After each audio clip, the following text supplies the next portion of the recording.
오늘 우리는 본문에서 슬픔과 더불어 말로 표현할 수 없는 감정에 휩싸인 한 사람을 봅니다. 바로 아론입니다. 우리는 레위기 8장과 9장을 통하여서 제사장 위임식과 첫 번째 제사 현장을 보았습니다. 그런데 시간이 얼마나 지났을까요? 아론의 아들인 나답과 아비후가 향로에 하나님께서 명하시지 않은 불로 분향합니다. 이들이 어떤 마음에 그렇게 했는지 우리는 정확하게 알 수 없습니다. 분명한 것은 이 두 아들이 그 일로 죽었다는 것이고 그 중심에는 하나님께서 명령하시지 않은 불이 있습니다. 아론은 하루아침에 두 아들을 잃었습니다. 말씀을 준비하며 아론의 마음이 어떠했을까 잠시 생각해 봅니다. 아론은 제사장이기 이전에 두 아들의 아버지입니다. 그런데 하루아침에 이 두 아들을 잃었습니다. 그 슬픔을 헤아릴 수 있겠습니까? 아마 마음에 이런 마음이 들었을 수 있습니다. 하나님께서 우리 가족을 제사장으로 세우지만 않으셨어도 내가 이 두 아들을 잃지 않을 수 있었을 텐데. 아론이 선택한 직분이 아닙니다. 하나님께서 선택하셨고 하나님께서 이 직분을 위임해 주셨습니다. 하나님과 백성 사이를 잇는 직분을 행한다는 것 얼마나 영광스러운 직분입니까? 그런데 이 영광스러운 직분을 행하면서 아론은 두 아들을 잃었습니다.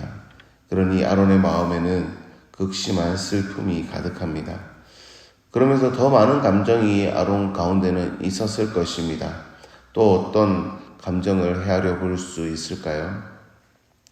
하나님 앞에서 일어난 일이니까 감당할 수 없는 두려움도 헤아릴 수 있을 것입니다.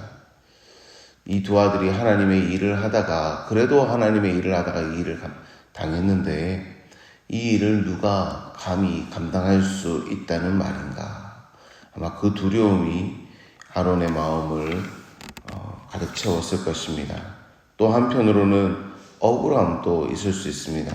자신이 자청했던 일이 아닙니다. 물론 아들에게 잘못이 있지만 오히려 하나님이 심판하신다면 그 일의 책임자라고 할 수 있는 자신을 오히려 죽이셨다면 더 좋았겠다라고 하는 생각을 했을지도 모릅니다. 그러면서 나는 이 일을 감당할 자신이 없다. 이제 정말 그만하고 싶다라고 생각했을지도 모릅니다. 오늘 말씀 3절 마지막을 보시면 아론이 잠잠하니 라고 기록합니다. 이 잠잠하니 라고 하는 단어에 아론의 수많은 감정을 생각해 봅니다. 그럼에도 불구하고 아론이 잠잠한 가운데 생각할 수 있는 수많은 감정에도 불구하고 지속되어야 하는 일이 있습니다. 바로 매일매일 진행되어야 하는 제사입니다. 하나님 앞에서 이 거룩한 제사를 섬기며 나답과 아비후가 죽임을 당하였지만 이 제사는 결코 끊어져서는 안 됩니다. 하나님과 백성 사이를 잇는 이 제사가 끊어져서는 안 됩니다. 그래서 모세는 후속 조치를 취합니다. 슬픔에만 빠져 있을 수 없습니다. 두려움에만 빠져 있을 수 없습니다.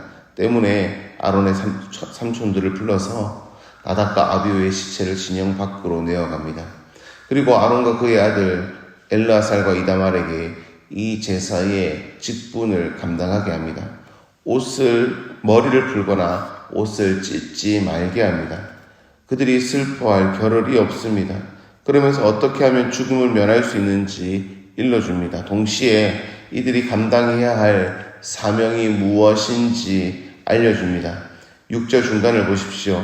여호와의 진노가 온 회중에게 미침을 면하게 하라. 이것이 아론의 가족에게 주어진 사명입니다.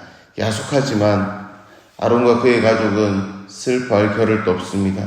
아니 슬픔을 표현할 기회도 허락되지 않는 것 같습니다. 왜냐하면 하나님과 백성을 잇는 직분을 감당해야 하기 때문입니다. 매일마다 이 제사의 직분에 이 일은 단 한순간도 쉴 수 없기 때문입니다. 번제단의 불을 꺼뜨릴 수 없기 때문입니다.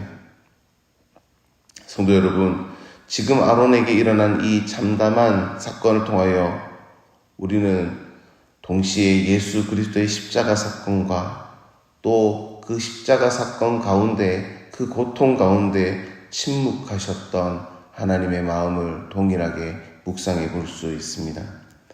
성부 하나님께서는 성자 예수님과 관계가 끊어지고, 성자 예수님께서는 성부 하나님과 성령 하나님과의 관계가 끊어짐을 경험하는 그 시간, 그 장소가 십자가입니다. 그럼에도 불구하고 이 끊어짐의 현장, 슬픔의 현장, 고통의 현장, 막막함의 현장, 그곳에서 삼위 하나님께서 어떻게 하십니까? 잠잠하십니다. 침묵하십니다. 아무것도 하지 않으십니다. 오롯이 고통과 슬픔을 감당하시며 온 인류를 위한 제사장의 직분을 감당하십니다. 그러면서 단 하루도, 단 한순간도 그의 백성을 향한 그 사역을 쉬지 않으십니다. 성도 여러분, 지금 이 순간 또 우리 하나님은 동일하십니다. 혹시 어려움의 순간, 슬픔의 순간, 이해되지 않는 순간에 놓여 계신 성도 여러분들이 계십니까? 하나님께서는 지금 또 우리를 향한 그 두 손을 거두지 않으십니다. 우리를 향한 그 시선을 떼지 않으십니다. 우리를 위해서 그 사랑의 사역을 지속하십니다. 그리고 우리도 그 사역에 동참하길 원하십니다. 7절을 보시면 너희에게 여호와의 관유가 있은즉 회막문에 나가지 말라 말씀합니다. 이는 제사장의 직분이 엘르아살과 이다말에게 이어졌음을 보여줍니다. 하나님께서 이들에게 문에서 나가지 말고 하나님께서 맡기신 사역을 충성되이 감당하라. 그것이 너희가 죽음을 면하는 유일한 방법이다 라고 알려줍니다. 어찌 보면 이들에게 사명을 감당하는 것이 목숨을 유지할 수 있는 유일한 방법인지 모릅니다. 즉 이들에게 사명을 감당하는 일은 목숨을 걸고 하는 사역일 수 있습니다. 실제로 우리 예수님께서는 목숨을 내어놓으며 온 인류를 위한 대제사장의 사역을 감당했습니다. 우리 믿음의 선배들 사도 바울이나 베드로나 그런 모든 사도들의 걸음을 보아도 이 사역을 감당하느라 자신의 목숨을 내어놓는 것을 아까워하지 않았습니다. 비천한데 거함을 부끄러워하지 않았습니다. 성도 여러분, 오늘 하루 우리의 고통을 넘어선 그 하나님의 사랑을 기억하면서 주님 앞에 이 사명의 걸음을 걸어가길 다짐하는 하루가 되기를 축복합니다.